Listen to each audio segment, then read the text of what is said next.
Mr. Lucas, what's going on?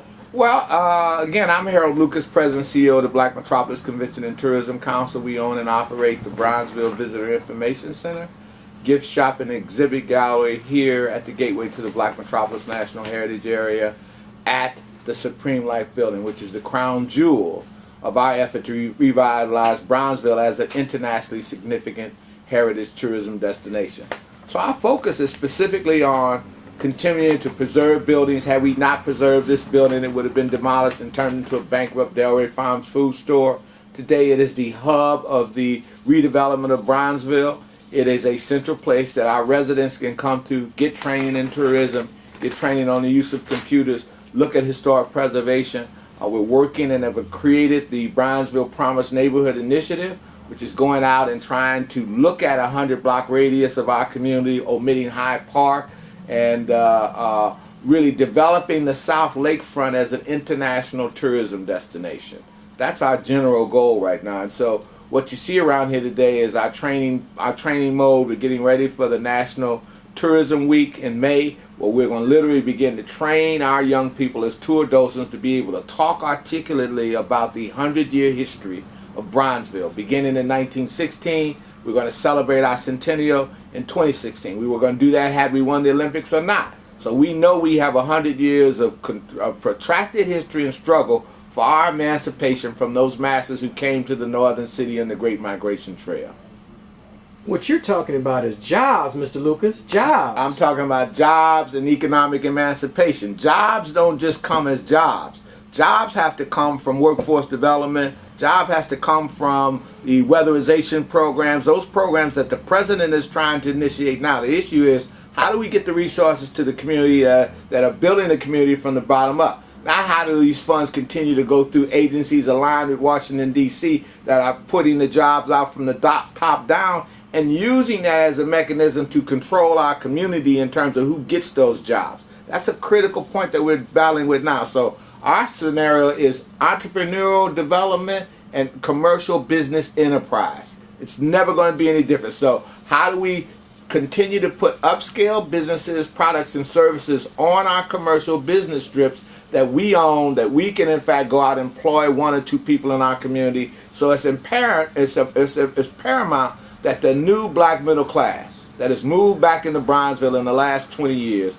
come out of their houses, begin to invest their dollars through LLPs and LLCs, and create the kind of businesses, service businesses, that we can in fact employ our young people in our community, get them out of thinking that they have to be a drug dealer, thinking that they have to be a gang leader to be effective in our community. Too many of our young men are isolated in the antisocial behaviors and are not being trained in appropriate skills that will provide them with gainful employment so that they can be head of household in their families. We have a devastation is going on in the black community in terms of the destruction of black males.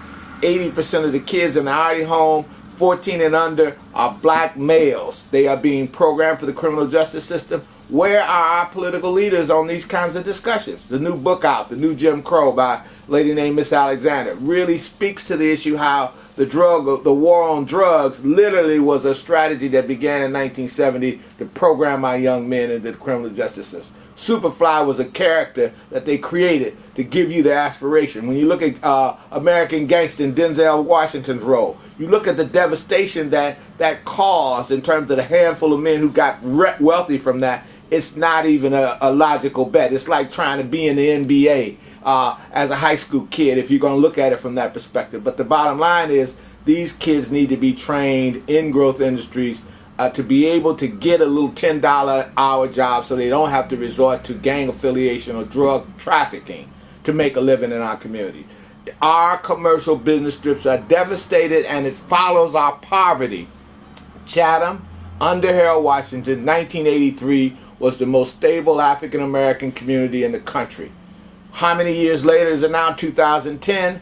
Chatham is a war zone, pitted between two gangs that were fomented from what? The Woodlawn era, right? When the gang solution first began, that system has been ingrained in our community, and it is destroying our community. The most recent death was a young 20-month-old kid who was shot because her dad was one gang and the other guy was from another gang, and they're raging all through the black community that used to be formerly stable middle class communities and have now been destabilized. Now, at the same time, the state is crying broke. We have no money in the coffers, but they just passed a bond issue for a $58 million new boat harbor at 31st in the lakefront and a boathouse. So they're preparing for the upscale development of the inner city of Bronzeville. My question is, where are the projects under this administration, the Obama administration, with a black president in the White House, that are creating jobs and gainful employment for young African American males on the South Lakefront region of Chicago? That's what we're asking. Where is our political leadership? Are they accountable to us? Are they addressing this issue of this crisis of black male youth destruction in our community? Are they responding proactively? Are we going to get some stimulus dollars to create some jobs in our community, to revitalize our commercial business strips and make this, in fact, a world-class community? Because, be very candidly, based on the authentic experience of blues, jazz, and gospel music and the politics that elected the first African American to the White House, this neighborhood is the only neighborhood that qualifies internationally for an international tourism destination.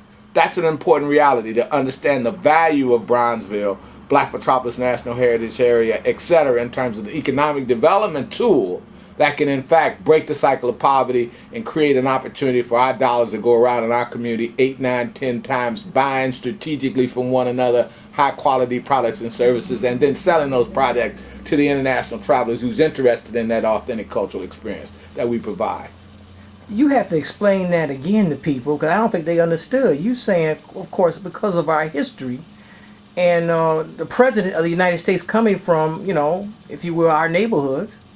He got his chops here. He didn't just right. evolve out of nothing. He right. came to Chicago strategically. Right. Because he wanted to be at the feet of Earl B. Dickerson and Truman Gibson and Irvin Mollison and William L. Dawson and all these and Oscar the Priest and all that legacy of self-sufficiency that we created in our community when we were restricted here. But Barack Obama and the people who brought him here to Chicago understood the value of the South Side of Chicago and the African American experience here in America and on the South Side and in Chicago in general. But we don't see the value in it. Well, in many cases, you never understand, where you're at unless you are an avid reader of your history and understand the struggle. This is no different than 1932, 1931, when there were rent strikes, when in fact they were putting people out of their homes, when we in fact actually had riots to put people back in their houses because it was unfair. It was middle of a depression. And the utilities were cut off back then, and we demonstrated on the street and had people put back in their houses and fought that the powers that be in terms of the deprivation that we were struggling during the last depression.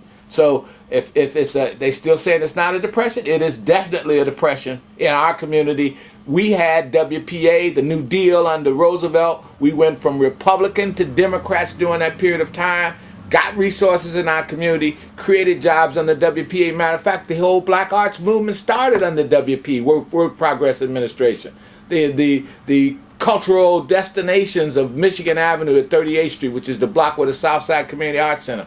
All of those places were subsidized through federal dollars and the Work Progress Administration to do what? Create jobs to end the depression. So where is that initiative coming from the White House? And how does it plug to his statement of bottom up? What is the bottom up in Chicago? And we call that question because we've been bottom up from day one. We have always tried to support our community and build capacity. Right now we have student interns here who are former public housing residents who we're trying to train in growth industries to understand technology, to understand hospitality and services. It is not a bad thing to be able to work in the service industry, what we were forced to do in the antebellum South and throughout slavery, and including the civil rights movement through A. Philip Randolph, Milton P. Webster, and other people like that.